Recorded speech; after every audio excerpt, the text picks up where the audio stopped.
Olá, começa agora mais um programa Destaques e a gente fala sobre o mercado de startups na gestão de empresas que atuam para facilitar o dia a dia dessas empresas. Sobre o assunto eu converso com o Thiago Lima, gerente financeiro da Mito, que está aqui comigo no estúdio.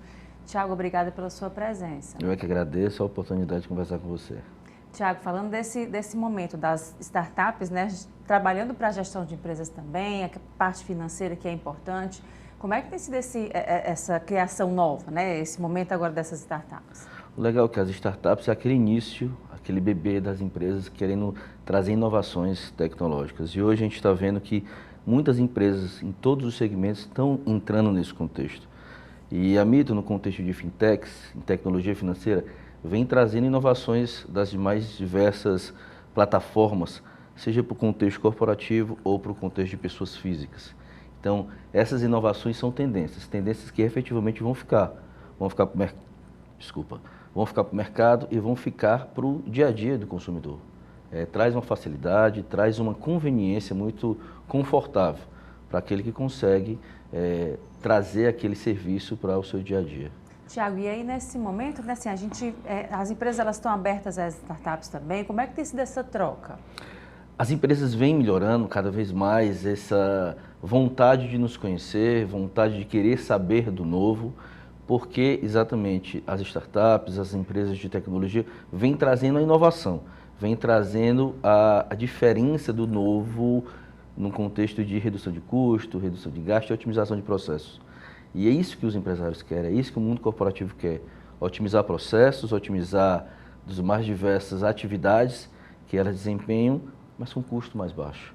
E é isso que as startups fazem, é isso que as fintechs fazem, trazer aquela competitividade dos bancos tradicionais, mas com um corpo de trabalho muito menor e, obviamente, agregando um custo muito menor nas suas operações. E aí a gente tem visto esse mercado de trabalho também se diversificando nesse sentido, né? Cada vez mais as pessoas estão olhando também para esse mercado das startups, tentando se profissionalizar, fazendo cursos, está aumentando isso mesmo, né? Tá demais. Antes as pessoas pensavam que TI eram só aqueles que desenvolviam, que mexiam em computadores, mas não. Hoje tem entusiastas que gostam de inovação, que eu sou da área financeira, mas sou um entusiasta de tecnologia, adoro inovação, adoro o que a tendência da tecnologia pode oferecer para o dia a dia do consumidor, para o dia a dia das mais diversas pessoas. E hoje isso vem melhorando muito, as pessoas vêm absorvendo conceitos, absorvendo contextos de querer se aprofundar nisso e vem nos ajudando bastante. Pois é, e aí nisso a gente também vê a questão do trabalho remoto, né, do trabalho diversificado, não necessariamente estar naquele local, né, no ambiente físico, mas poder trabalhar de forma remota também, às vezes tem até os nômades digitais, né, os que estão em outros países também fazendo serviços para cá, é todo um momento novo que se abre, né? Tivemos alguns momentos difíceis com a pandemia, mas também foi muito disruptivo. Trouxemos inovações, não no contexto de tecnologia, mas no modelo de trabalho. E esse teletrabalho, esse home office, faz com que pessoas, como você mesmo falou, de outros países estejam conosco no dia a dia. Isso vem facilitando e vem otimizando drasticamente o mercado de trabalho. E isso é inovação, isso é tendência. Não pode se falar inovação somente no contexto de tecnologia, de máquina e equipamento. Tem inovação no dia a dia, tem inovação no comportamento das pessoas. Tiago, e com relação às fintechs, né? Elas têm cada vez mais impulsionado o mercado, têm aparecido, né? A gente vê cada vez mais elas surgindo também, mas tem a questão da segurança, né? Que é um ponto muito importante. A Lei Geral de Proteção de Dados também está aí para garantir isso, né?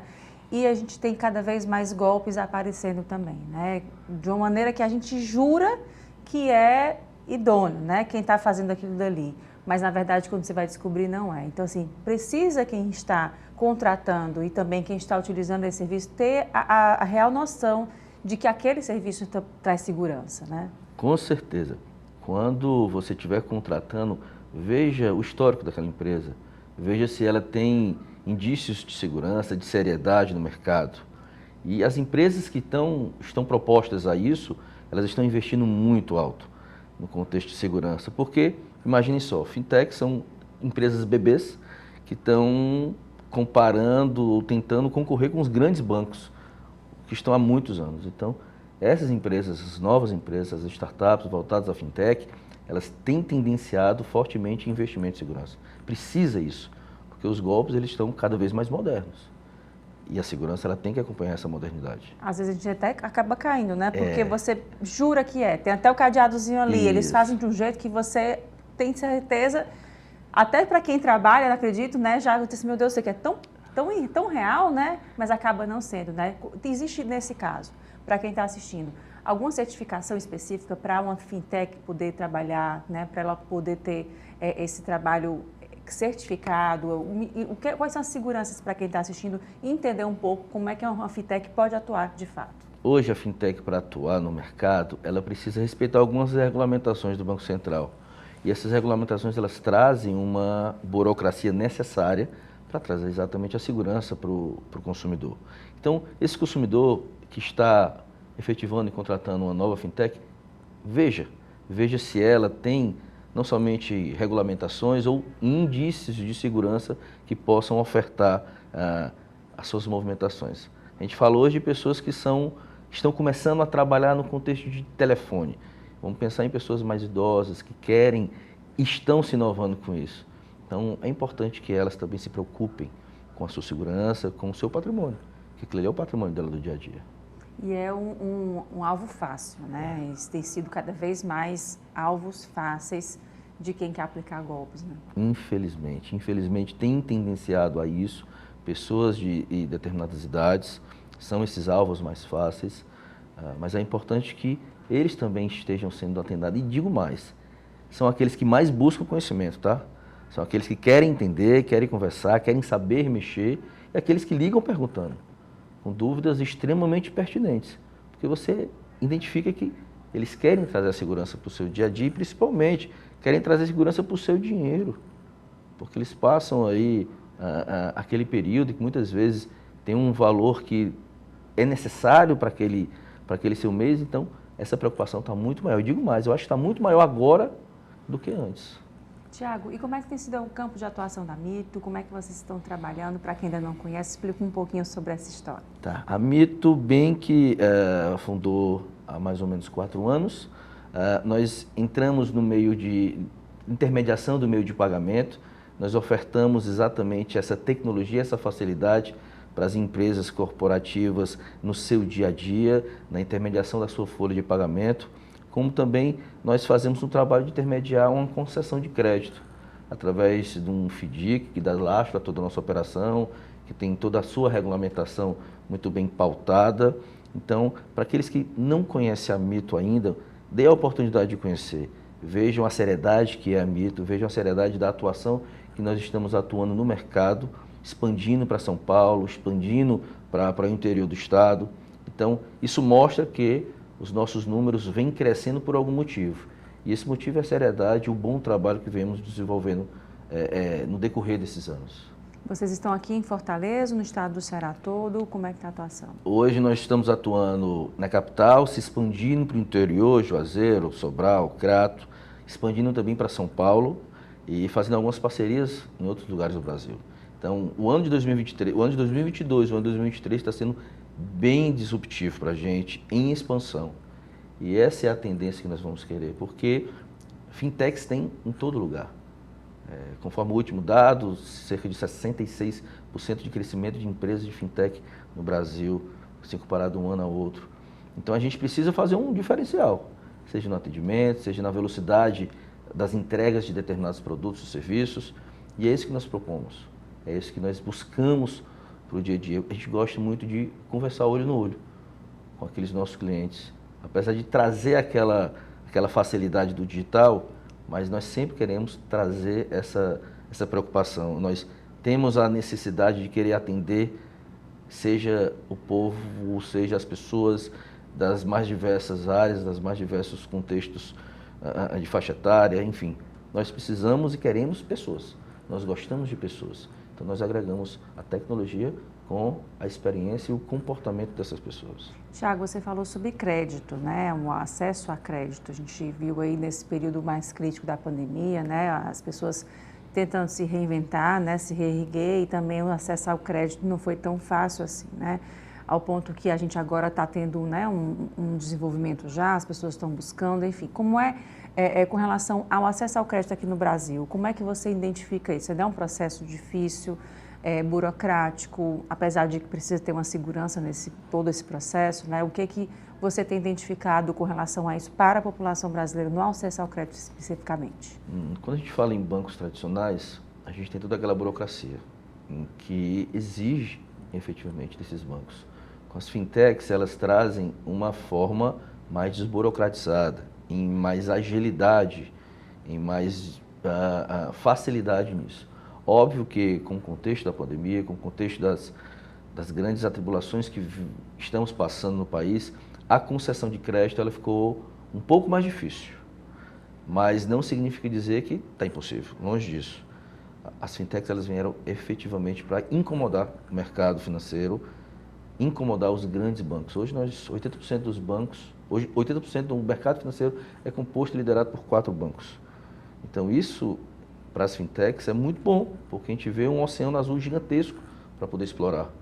E é trazendo essas novidades, é trazendo a liberação de crédito de forma mais rápida, mais ágil. Então eu vejo sim que no Brasil existe efetivamente uma dificuldade maior pelo contexto econômico, mas isso também pode tendenciar a uma flexibilidade de alguns meses. Acho que a tendência é efetivamente abordar de alguma forma mais prática essa concessão para os nossos clientes. A gente tem os juros altíssimos nos bancos também, né, para empréstimo. Às vezes você está lá no vermelho, aparece aquele valor a mais, mas aquele valor quando você vai calcular fica o triplo, quádruplo, enfim, você às vezes no desespero acaba contratando sem saber do final, né? E também precisa de uma educação financeira nesse sentido, né? Vocês trabalham isso também junto aos clientes? Como é que é essa noção de educação financeira para os clientes? É importante, muito sabido, pensar que não somente conceder crédito é importante, porque se conceder crédito para cliente que não consegue quitar, a gente não vale a pena. Então é importante sim essa educação financeira, é importante sim apresentar para os nossos clientes a necessidade e efetivamente quais são as melhores linhas de negócio. Então hoje se você for olhar para os juros de cartão de crédito anual, são altíssimos. E as pessoas e a população ela precisa saber que existem outras linhas de crédito com um percentual de juros muito menor. E esse tipo de educação, e essa conversa que nós estamos tendo aqui para apontar para a população que existem várias linhas que elas podem buscar, não somente no cartão de crédito, por exemplo, mas em outras linhas, seja ele num crédito consignado, seja ele um cheque especial, que é um adiantamento salarial, um adiantamento de 13º, existem N linhas de crédito que nós da MIT podemos conceder aos nossos clientes que incomparavelmente são menores em taxas do que o cartão de crédito. Tiago, e para quem está assistindo, para você falar um pouco sobre como faz para procurar mais informações, onde é que vocês estão nas redes sociais? Estamos nas redes sociais da Mitubank, estamos também no nosso site, ele está sendo inovado, está sendo preparado de forma mais incrível para vocês. Então, nos busquem nas redes sociais, nos busquem na internet, que vocês tenham certeza absoluta que vão nos conhecer e vão saber exatamente quem somos e os diferenciais que nós podemos trazer para vocês. Ok, Tiago, obrigada pela conversa e até uma próxima oportunidade. Obrigado a você e bom dia. Obrigada. A gente agora vai para o intervalo e volta em instantes com mais destaques.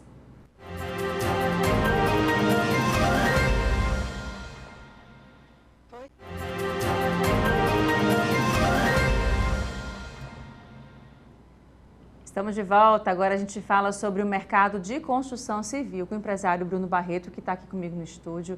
Obrigado pela sua presença, Bruno. Olá, Elaine, eu que agradeço o espaço, né? Agradeço desde já a todos os telespectadores que estão aqui acompanhando a gente. Vamos falar um pouco mais sobre a construção civil no nosso estado do Ceará. Pois é, Bruno, como é que tem sido esse momento para o estado do Ceará da construção civil de obras, né, de impulsionamento, de aquecimento do mercado? A gente passou por um período bem complicado, né? Esse período da pandemia, onde tivemos assim uma grande revolução, não só na questão da diminuição das obras, como também do aumento absurdo dos preços dos materiais, da matéria-prima para a gente executar os serviços, né? Então, a gente vem numa recuperação, A gente vem numa crescência. Esse ano, como foi um ano político, a gente, de novo, deu uma esfriada no mercado, mas a previsão para o segundo semestre, a gente tem uma grande retomada. Em nome de Jesus, vai dar tudo certo. Pois é, e aí a gente vê aí também a procura que as pessoas tiveram, né, de fazer construções nas casas, da segunda moradia, né, da gente viu um movimento aí também com relação a isso. Esse movimento ainda continua? Se a gente vê ainda essa compra constante com relação à construção civil para quem está reformando, para quem está construindo, enfim, ainda continua? É como eu falo, a pandemia ela mudou muita coisa no mercado, né? As pessoas ficaram mais em casa, as pessoas resolveram fazer aquela sua obra, fazer a sua reforma, então aqueceu muito o mercado, né? No segundo ano da pandemia, na verdade, o primeiro ano parou tudo, tivemos todo mundo que fechar, e no segundo ano da pandemia a gente teve que retomar dessa forma absurdamente aquecida. Só que as indústrias não conseguiram acompanhar, e com isso a demanda muito grande, a procura do produto e a pouca oferta, a gente teve um crescimento absurdo nos preços, né?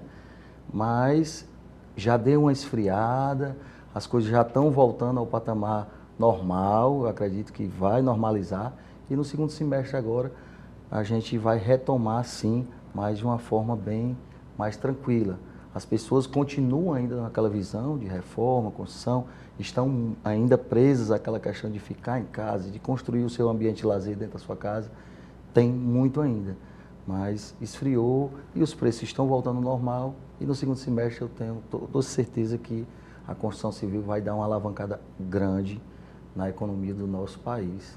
Bruno, e falando um pouco sobre a sua trajetória, né? A gente tem aí, você que há um bom tempo já está no mercado, né? Já é conhecido no setor. Conta um pouco para quem ainda não conhece sobre essa sua trajetória. Pronto. Eu iniciei o trabalho muito cedo.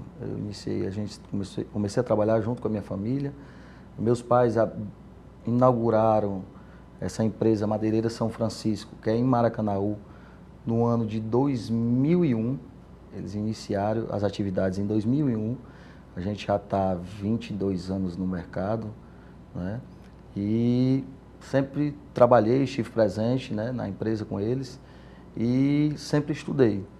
Eu me formei em 2012, sou bacharel em Direito, e após isso, no ano de 2012, dezembro de 2012, eu iniciei uma construtora em sociedade com um primo.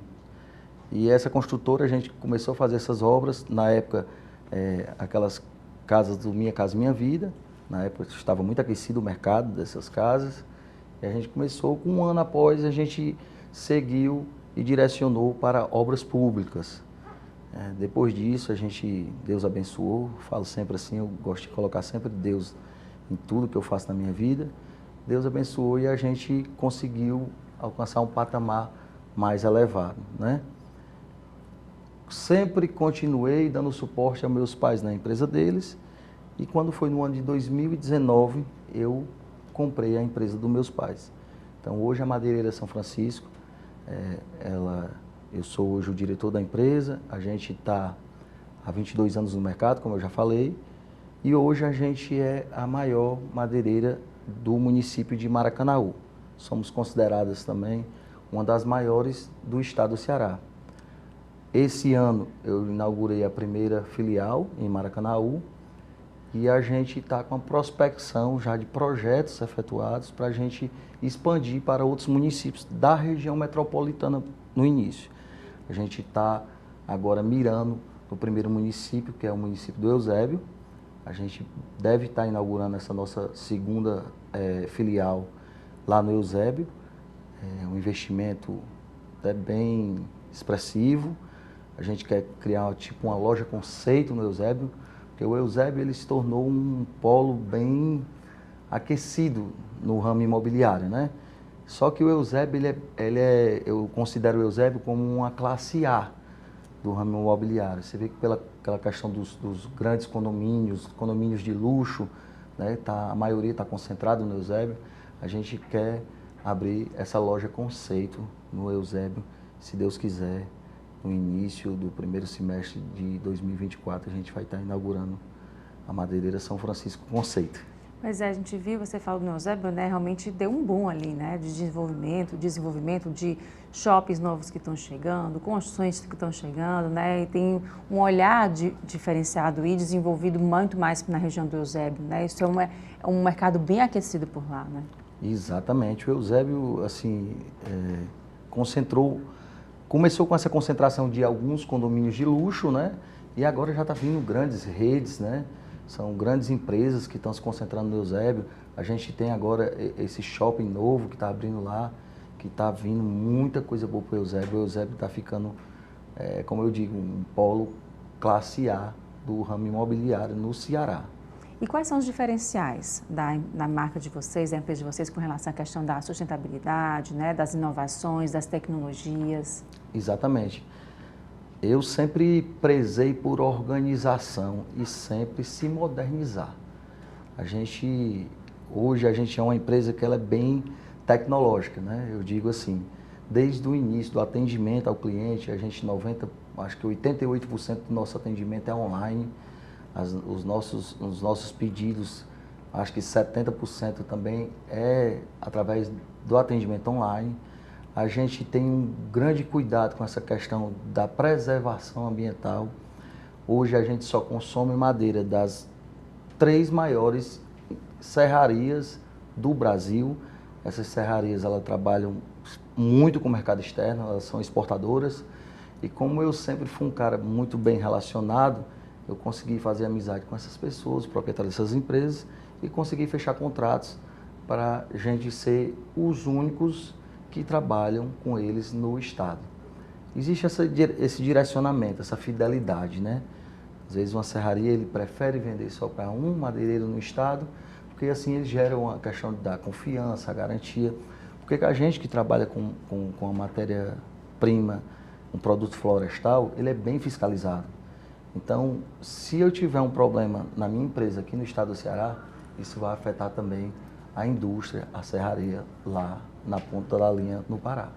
Então, assim, ele tem esse cuidado de selecionar quem são os seus fornecedores, as pessoas, os parceiros que trabalham com eles nessa questão. E a gente, graças a Deus, conseguiu fechar essas ótimas parcerias e a gente preza muito pela essa questão de preservação ambiental, documentação legal. Hoje a gente trabalha com madeira selo verde, o transporte desses produtos que são fiscalizados tanto por o IBAMA, né, que é o órgão federal, é fiscalizado também pela SEMASSE, que é o órgão estadual, e a SEMAN, que é o órgão municipal. O transporte desses produtos são todos feitos em caminhões próprios da nossa empresa, então a gente tem esse cuidado também de não ter nenhum tipo de problema e a gente vem sempre trabalhando para se modernizar e acompanhar o desenvolvimento e acompanhar também as exigências que o governo federal faz com relação a esses produtos que vêm do matéria-prima do meio ambiente, que a gente tem que ter um cuidado, que a gente já vem passando pela essa questão, essa problemática, né, mundial de preservação do ambiente, do ecossistema, então a gente se preocupa bastante com isso e hoje eu tenho uma equipe bem treinada para poder sempre seguir à risca o que a lei obriga a gente a fazer. Você falou um ponto importante, né? Toda essa cadeia, né? Desde a logística até chegar, a fiscalização, tudo mais é importante, né? Para garantir aquele produto de qualidade, né? Exatamente.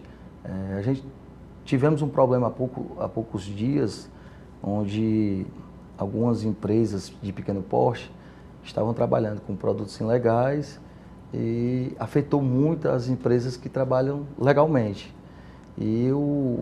A gente sentou com algumas pessoas, tivemos reunião com o setor específico para poder a gente tentar barrar essa entrada de produtos ilegais no estado, porque isso aí prejudica muito as empresas que trabalham corretamente, entendeu? E a gente preza muito por esse alinhamento com a lei, está sempre seguindo a risca do que vem acontecendo, para que a gente possa trabalhar com um produto de qualidade.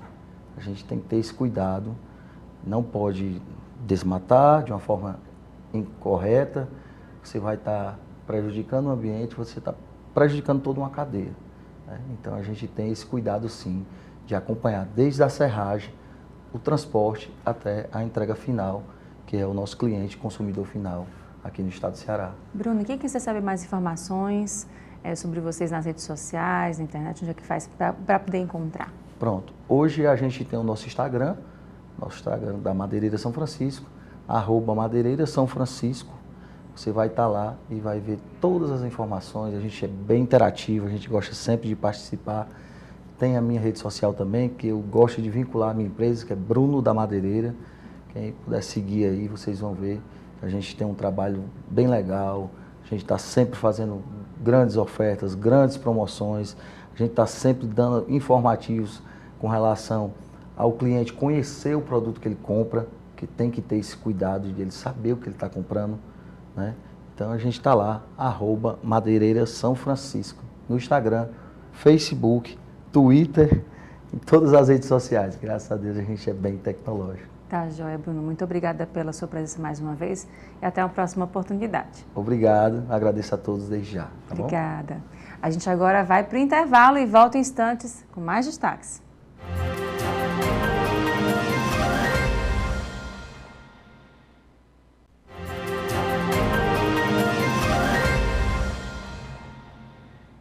Estamos de volta e o GIS Cozinha Boêmia está comemorando 5 anos. Para falar das novidades, eu converso aqui no estúdio com o sócio do GIS, Lucas Baiman. Obrigada, Lucas, pela sua presença. Eu agradeço realmente o convite, né? A gente fica muito feliz de falar um pouco do GIS e ter essa disponibilidade sua de nos entrevistar, né?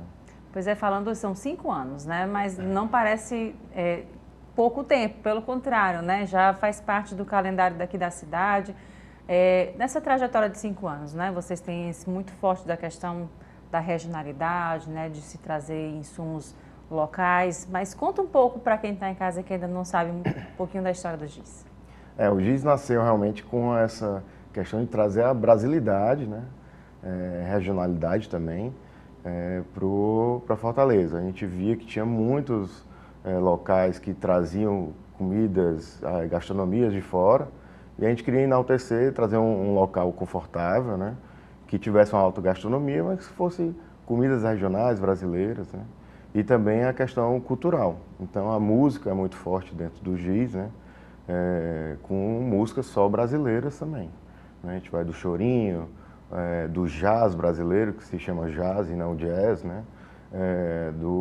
Da música nacional, mesmo MPB, enfim. A gente traz também um pouco do groove brasileiro às quintas-feiras. Então, assim, a nossa programação realmente é só música brasileira. Inclusive, nosso cardápio não tem nenhuma palavra em inglês, né? Então, praticamente, a gente enaltece a cultura brasileira e o regional, né? E aí vocês criaram, né, um momento na segunda-feira, né? Que é um momento que antes era atípico, um dia atípico, né? Mas que agora, como na movimentação da cidade, enfim, né, de turistas, né, muitos já chegam no domingo para aproveitar durante a semana, e a segunda-feira era um dia, digamos, morto, né, que se falava assim, não tem nada para fazer, pelo contrário. Aí vocês criaram esse momento com o chorinho, né? Conta um pouco desse encontro que são gerações, né? São gerações, realmente. A gente começou em março de 2022, né? Na verdade, seria uma confraternização dos músicos. Então, não tem roteiro, não tem ensaio, eles que tocam, o horário que eles tocam lá. A gente, claro, tem um horário ali para começar, mas eles se estendem, né? E é realmente uma geração, um encontro de gerações. A gente tem o Tito Freitas comanda, ele que está na cabeceira, a gente sempre brinca com ele, que é ele que vai pagar a conta, né? Brincando. Mas o Tito Freitas foi maestro muitos anos do Emílio Santiago, né? Enfim, tem uma carreira enorme. Como também a gente tem vários alunos, clarinete, de sax, que vêm com seus 18, 19 anos pegar a experiência ali. Então a gente já teve o sarau com mais de 30 músicos, né? Então, assim, realmente é um marco. Eu acredito que a gente já pode falar isso, já completou um ano. A gente vê muita gente de fora vindo só para ver o sarau, né? A gente já recebeu um grupo de choro da França, né, de Toulouse. Então eles vieram aqui, viram, e depois a gente marcou uma data para eles se apresentarem lá. É um momento muito bacana e que enriquece realmente a questão cultural. O GIS tem essa missão também na cultura, né? Além da nossa missão, que é fazer as pessoas felizes, é realmente apresentar a cultura brasileira, né? E aí cria esse mais oportunidade, né? Na segunda-feira, das pessoas irem lá também, né? E aí a casa está aberta. A casa abre às 17 horas, né? E o sarau começa às 19 horas. Então, é o tempo que eles sentam, conversam, enfim. Como a gente falou, é uma confraternização deles. Então, eles que mandam na segunda-feira lá no GIS, né? Lucas, você falou sobre essa preocupação que vocês têm de, inclusive, o nome jazz, né? Do cardápio ser todo em língua portuguesa mesmo, de fato, o né? happy hour é hora feliz. Hora feliz. Então, assim, nessa linha, né, de identidade, de reforçar a brasilidade e a regionalidade também, em especial aqui no estado do Ceará, Fortaleza. Como é que vocês pensaram toda essa identidade, né, de conversar com quem está chegando de outros locais e mostrar que não, que nosso carimbo é esse? O diferencial realmente do GIS, né? A gente viu que tinha uma lacuna de mercado. Os bares brasileiros, botecos, eles se apossavam da cultura mais pop para ter ali uma venda, e a gente foi fiel realmente, nós somos fiel até hoje, no conceito de brasilidade, né? Então, até a gastronomia, os nomes de drinks, né? Que a gente tem uma carta nova de drinks, então a gente sabe que o conceito é importante, e a gente não muda o nosso leme, né? Por causa de comercial ou algo mais pop, enfim. A gente tem um conceito que é a brasilidade realmente, né? E a gente sabe que é importante esse posicionamento, né, dentro do mercado, né? E aí vocês pensando nisso, nessa comemoração de 5 anos, entre as novidades está essa carta de drinks regionais, né? E aí como é que foi pensado essa carta, né? Como é que foi pensado a questão também de insumos?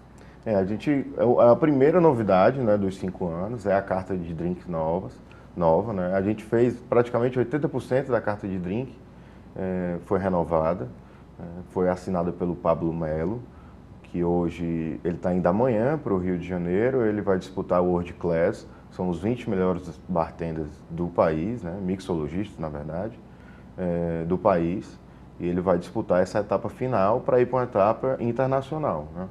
A gente fica a torcida realmente para ele aqui, ele assinou a carta. Então, a gente tem drinks, o Santo Remédio, que vai capim santo, né?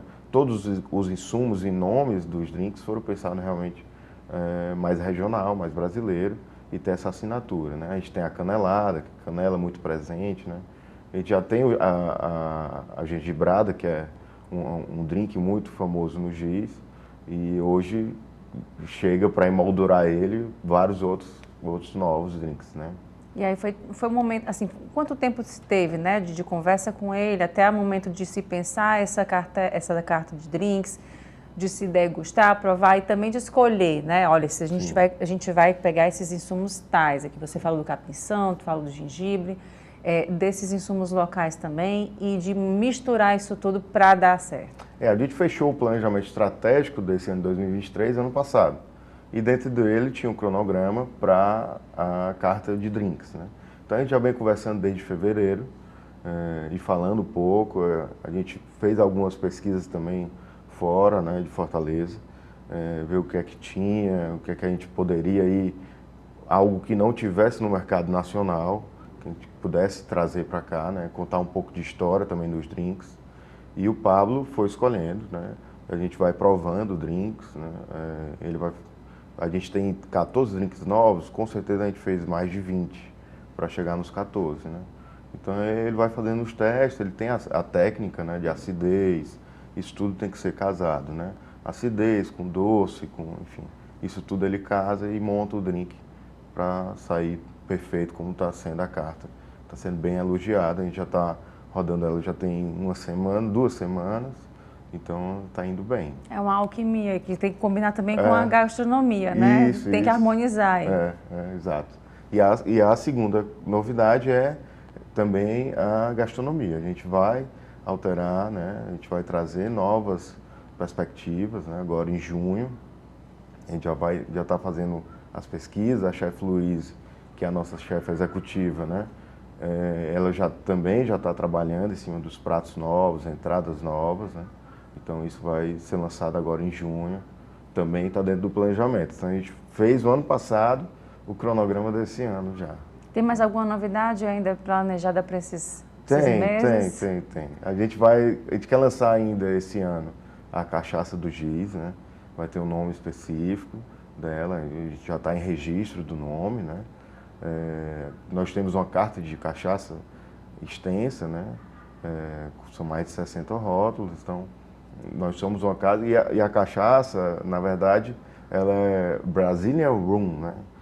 Fora do país. Então, realmente, é o destilado brasileiro que a gente tem que enaltecer. E um dos pontos, em cima do conceito nosso, era lançar uma cachaça, né? Pois é, Lucas, e para quem...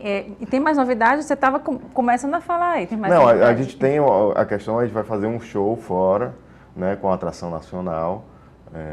Já pode dizer, comecinho né, de novembro, não, ainda não. Mas vai vir para cá para falar.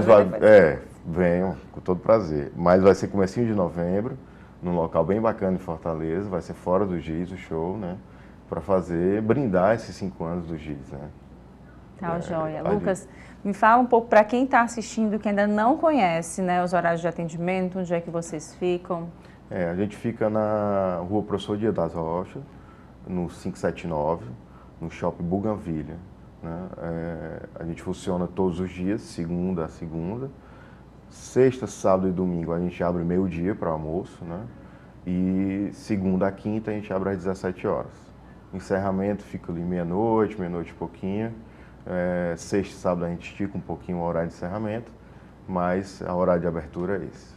Tá, ok. Muito obrigada pela sua presença. A gente deseja aí sucesso, parabéns aí, vida longa ao Giz. Agradeço realmente a oportunidade e espero vir para contar os novos lançamentos do Giz, né? Enfim. Já está convidada. Muito obrigada mais uma vez. Obrigado, de verdade. E a gente agora fala de política. O plano plurianual participativo vai ser levado às capitais brasileiras. As comissões de Serviços, Infraestrutura e Desenvolvimento Regional e Turismo, a ministra do Planejamento e Orçamento, Simone Tebet, foi quem informou essa questão. A chefe da pasta falou sobre a estrutura do ministério e as ações que estão sendo e vão ser desenvolvidas. Ela disse ainda que a inflação de abril vai ser menor do que esperado. O debate foi sobre ações do planejamento com a ministra Simone Tebet. A chefe da pasta do Planejamento e Orçamento falou sobre o cenário atual do Brasil. Eu trago apenas assim 3 números entre tantos números para não começarmos o dia mal, né? São 33 milhões de pessoas passando fome no Brasil, 40 milhões com algum tipo de insuficiência alimentar, de alguma forma não tem as 3 refeições do dia, pula uma ou guarda o almoço para sobrar para o jantar para não dormir com fome. Dentro desse cenário, nós ainda temos um cenário tão caótico quanto que as últimas informações que temos, inclusive pelo IBGE e estudos pelo IPEA, mais ou menos 43 a 45% dos nossos jovens não têm proficiência em matemática, em leitura e, salvo engano, em ciências. O senador Marcelo Castro falou que a falta de planejamento é um dos maiores entraves do país. No Brasil, faltam muitas coisas, mas essencialmente, e já vai de muito tempo, falta planejamento nas suas ações. E, como dizia Sêneca, né, se não sabemos para onde ir, nenhum vento nos será favorável. Tebet falou que o Ministério do Planejamento e Orçamento tem como foco o crescimento sustentável com inclusão social, mas que para isso é necessário equilibrar os gastos públicos. A ministra também citou as ações que devem acontecer nos próximos anos, entre elas o PPA, que deve ser levado a todas as capitais brasileiras a partir da próxima semana. Ele vai ser amplamente participativo, determinação do presidente Lula. E aí, respondendo a uma parte da pergunta da senadora Augusta, ele vai ser inclusivo através de pautas da transversalidade. Então, toda a parte do PPA virá, até porque já é uma determinação dos organismos internacionais, do mundo, e no Brasil não poderia ser diferente, no sentido dessa transversalidade. A ministra também citou pontos de elaboração do PPA. O PPA vai ser a porta de entrada, o pontapé inicial para a LDO do ano que vem e, consequentemente, para a LOA do ano que vem. A partir do momento que ele é participativo, nós vamos ouvir ouvir todos os estados, isso vai estar num projeto que vai ser encaminhado para o Congresso Nacional, que vai ser aprovado depois com as suas alterações pelo Congresso Nacional. Ele vai ter diretrizes com programas e ações que o Brasil quer. A partir daí, cabe às senhoras e aos senhores, a vossas excelências, estabelecerem o quanto do orçamento vai para cada uma dessas ações, desses programas, como sempre foi feito. Então, está todo mundo falando assim, é o orçamento que vai ser participativo. Não, é o planejamento que vai ser participativo e o Congresso Nacional é que vai, com o orçamento, né, e com o poder que o povo brasileiro outorgou a vossas excelências, é que vai fazer o orçamento de acordo com as diretrizes. E falou que a inflação de abril vai ser menor do que a esperada. A taxa de inflação continua em desaceleração. Amanhã teremos uma surpresa, inclusive sairá o valor da inflação também um pouquinho menor do que estava na expectativa. Depois de chegamos a 10% da inflação em 2021, fomos para 5,8% em 2022. A estimativa é de 5,3% no total deste ano, com alta de mais 3,5% e 3% nos anos seguintes. E o Brasil registrou o maior número de famílias com contas atrasadas em 12 anos. Ao todo, 27% dos consumidores estavam nessa situação em fevereiro, segundo uma pesquisa divulgada pela Confederação Nacional do Comércio de Bens, Serviços e Turismo. E sobre esse assunto, eu converso agora com Bruno Souza, que é sócio-diretor da Recomércio Brasil, que está aqui comigo no estúdio. Bruno, obrigada pela sua presença.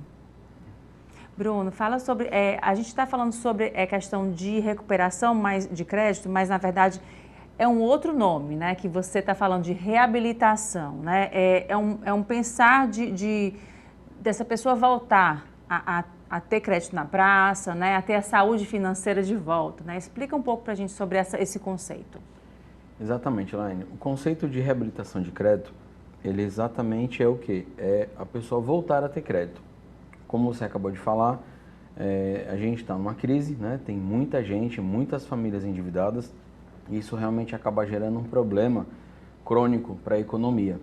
Então a gente percebe que tem empresas que estão fechando as portas, pessoas estão perdendo emprego, e o crédito está totalmente ligado a isso. Porque muitas vezes a empresa fecha porque o dono não tem mais dinheiro, ele não tem mais dinheiro próprio para investir, ele não tem crédito, né? Ou seja, ele não consegue ali buscar recurso em um banco, em alguma instituição, para poder continuar os investimentos, continuar pagando as despesas, e ele acaba fechando. Então isso vai gerando uma crise, e essa crise vai se acentuando. Então o conceito de reabilitação de crédito é o quê? É, de uma certa forma, mecanismos que ajudem a pessoa física, o empresário, na empresa, enfim, a voltar a ter o crédito, certo? Então esse é o conceito de reabilitação de crédito. E aí, nesse ponto, como é que vocês trabalham nesse sentido, né? Acredito que, além disso, também tem a questão de se educar financeiramente. As pessoas precisam, né, dessa educação financeira para ontem, né? Com certeza. O que acontece? Eu fundei a Recomércio Brasil, vamos colocar assim. A gente está há 4 anos no mercado. Eu sou empresário já, tem muitos anos que eu tenho um negócio. Então, isso foi uma dor minha, tá? Uma dor minha. Eu sempre investi muito, sempre acreditei. Eu, empresário, assim, todas as pessoas são assim. Quando quer uma coisa, acredita, vai para cima, investe, arrisca, pede dinheiro emprestado para a mãe, para o pai, para o agiota, enfim. É normal, faz parte. Então, o que acontece? A gente, quando quer alguma coisa, acredita e vai para cima. Só que, às vezes, a gente não está preparado. Não calcula os riscos, não calcula, de fato, o investimento, as variações que podem acontecer. E isso faz com que gere um impacto negativo no negócio. Mas isso também não significa que o negócio não é viável. Isso não significa que, se você não tivesse um pouquinho mais de tempo para pagar, você não pagaria suas dívidas. Então, o que acontece? Eu, particularmente, acho um pouco complicado, injusto, né, o processo como o mercado trabalha em relação à negativação. Porque hoje, a grande maioria das empresas, das pessoas, necessitam do crédito, necessitam do dinheiro para fazer investimento. Só que as políticas, né, e a forma com que o mercado trabalha em relação ao crédito, em relação à negativação, é muito severa. Ou seja, você tem ali um financiamento que você faz, você vai, pega um dinheiro no banco, você vai, pega ali 50 mil reais no banco e faz um investimento no teu negócio. Aí você passa um mês, passa 2, passa 3, de repente você tem algum problema, o faturamento não é do jeito que você imagina, aí você não consegue pagar ali a parcela daquele mês. Aí o fato de você ter atrasado um mês, já vem uma negativação e isso aí já cai como uma bomba, ou seja, você já fica ali, o mercado já te vê como um leproso, você não consegue fazer mais nada, ou seja, tudo que você fez, tudo que você ainda vai fazer, já fica ali limitado e já fica ali bloqueado, porque você teve uma negativação e essa negativação ela vai te levar para o buraco de vez. Então eu acho isso muito complicado. E eu estou falando porque eu já sofri na pele isso muitas vezes, entendeu? Então, quantas vezes, por exemplo, eu já não cheguei, liguei para o gerente do banco e falei assim, olha, tem como você me ajudar a prorrogar isso aqui 15 dias, 30 dias, porque o cliente não me pagou, o cliente vai pagar e tal. Aí o gerente, eu não posso fazer nada. Aí o que acontece? Entrava a negativação no meu nome, aí eu também não conseguia mais repor mercadoria, por quê? Porque eu já não conseguia comprar mais a prazo com o meu fornecedor. Quando eu ia comprar mercadoria, o fornecedor, eu não posso vender porque você está com restrição. Ou seja, essa política, ela na minha opinião, é muito complicada, assim, ela não roda para o empreendedor. Eu tenho certeza que os empreendedores, as pessoas que têm negócios, as pessoas que têm pode ser um grande negócio, um pequeno empreendedor, um autônomo, sabem exatamente dessa dor que eu estou falando, porque na prática é assim. Só que, para minha surpresa, Elaine, quando eu comecei a pesquisar, comecei a entender, comecei a fuçar, porque eu sempre me achei muito injustiçado nesse sentido. Então eu percebi que, de fato, alguma coisa não estava bem.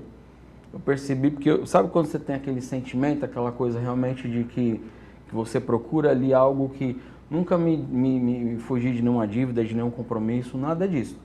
Mas eu sempre ficava com aquela dúvida. E quando eu fui atrás, eu percebi que, de fato, a negativação ela não pode ser assim tão imperativa, ela não pode ser assim tão assim, ó, você está devendo e tal, vai negativo e desgraça a vida da pessoa.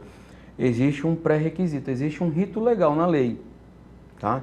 Existe um rito legal. O Código de Defesa do Consumidor, ele justamente estabelece esses parâmetros para que um credor possa negativar um devedor.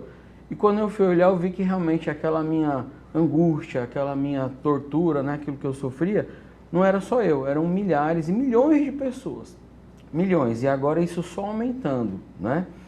Então o que acontece? Por conta disso a gente percebeu que existia sim uma maneira legal, justa e correta de fazer com que as pessoas retomassem o crédito, ou seja, reabilitassem o seu crédito. Por quê? Porque a Recomece Brasil ela atua exatamente nesse sentido. A gente consegue tirar a restrição de crédito do devedor, mesmo que ele ainda não tenha pagado a dívida. Por quê? Porque 99,9% dos casos, os credores, eles não cumprem o pré-requisito legal da negativação, entendeu? Ou seja, a gente consegue retirar aquela restrição, porque aquela restrição ela não foi feita da maneira que deveria ter sido feita, ou seja, não é assim do jeito que o mercado pratica. Aquela minha indignação que eu sempre tive, eu realmente consegui um amparo legal na lei, eu percebi que realmente a coisa não era do jeito que vem acontecendo. É exatamente isso, né? Assim, às vezes a pessoa fez um crediário, alguma coisa, né? Um crédito numa compra, numa determinada loja, porque atrasou 3 do 4 dias, já recebe ligação direto, né? Já recebe mensagens de negativação, enfim. São abusos também que são feitos, né? E às vezes a pessoa não tem conhecimento disso, né? São abusos, a gente encontra isso diariamente, todos os dias as pessoas nos ligam sofrendo, sendo injustiçadas. E o grande problema, sabe qual que é? Semana passada, agora recente, eu estava conversando com um cliente que ele estava com a dívida, estava com uma parcela em um banco e essa parcela estava com 14 dias de vencido e o banco negativou ele com 14 dias de vencido. E essa negativação gerou um impacto terrível para a empresa dele. Ele perdeu o contrato, ele perdeu muito dinheiro por conta dessa negativação. Foi no momento que ele não imaginava. Ele não poderia ter esse tipo de negativação e justamente veio ali no momento que teve um impacto terrível na empresa dele. Agora, entenda bem, como é que pode um banco negativar uma pessoa com 14 dias do vencimento da parcela se o Código de Defesa do Consumidor diz que o credor tem que ser, o devedor tem que ser notificado pelo credor e você tem que ter 15 dias de prazo para poder contestar, reconhecer, né? Para você ter a sua condição de questionar aquilo que está sendo apontado. Entendeu? Então, como é que 14 dias de vencido eu já te negativo direto, sendo que eu tenho que ter 15 dias para poder responder a notificação da dívida. Então, quer dizer, a coisa não é cumprida. E não adianta simplesmente pegar e falar, o banco chegar, não, eu vou tirar a restrição, então está tudo certo. Não, não está tudo certo. E o problema que foi gerado, quem é que vai reparar? Entende que a coisa é muito mais séria do que o que parece? Então, é por isso que a gente já está 4 anos no mercado, né? Então, não precisa falar mais nada. Existe uma dor muito grande, existe uma demanda de pessoas que realmente precisam. Pois é, e para quem está assistindo, quer saber mais informações sobre vocês, como é que faz para entrar em contato? Olha, tem o nosso site, recomecebrasil.com.br, e também pode procurar a gente nas redes sociais, Recomece Brasil. Tá ok, a gente te agradece muito a presença e vem mais vezes para a gente conversar sobre essa questão que impacta todos nós. Muito obrigada. Eu que agradeço. Obrigada mais uma vez. E o Destaques fica por aqui. Obrigada pela sua companhia e até o próximo programa.